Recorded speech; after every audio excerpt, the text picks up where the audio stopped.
Football প্রেমী বাংলাদেশিদের জন্য এ যেন দারুণ এক সুখবর। বিশ্বকাপ আসছে, আর তার আগেই মিলেছে স্বস্তির খবর।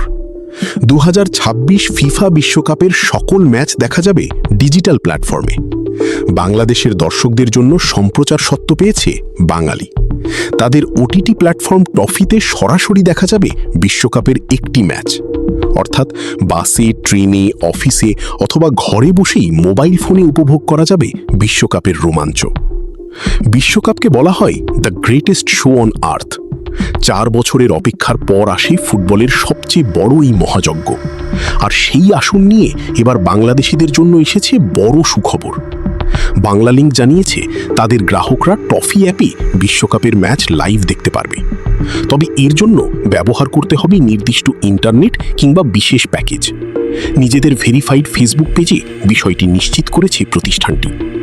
বাংলালিংকের কর্মকর্তারা বলছেন, দেশের কোটি কোটি ফুটবল সমর্থক যে কোনো সময় যে কোনো স্থান থেকে উচ্চমানের সুইমিং সুবিধায় উপভোগ করতে পারবেন বিশ্বকাপ। তাদের দাবি, শক্তিশালী নেটওয়ার্ক এবং উন্নত প্রযুক্তির কারণে দর্শকরা পাবেন নিরবিচ্ছিন্ন সম্প্রচার অভিজ্ঞতা।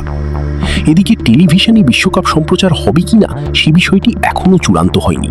তাই আপাতত ডিজিটাল প্ল্যাটফর্মেই হয়ে উঠছে ফুটবল ভক্তদের সবচেয়ে বড় ভরসা। আগামী 11 জুন শুরু হতে যাচ্ছে 2026 ফিফা বিশ্বকাপ। চলবে 19 জুলাই পর্যন্ত। আয়োজক 3 দেশ, যুক্তরাষ্ট্র, মেক্সিকো এবং কানাডা। এবারের বিশ্বকাপ আরও বিশেষ, কারণ ইতিহাসে প্রথমবারের মতো 48টি দল অংশ নেবে এই টুর্নামেন্টে। নতুন ফরম্যাট, বেশি ম্যাচ, আরও বেশি উত্তেজনা। এখন শুধু অপেক্ষা বিশ্বকাপের প্রথম বাঁশি বাজার আর ফুটবল উৎসবেই মেতে ওঠার।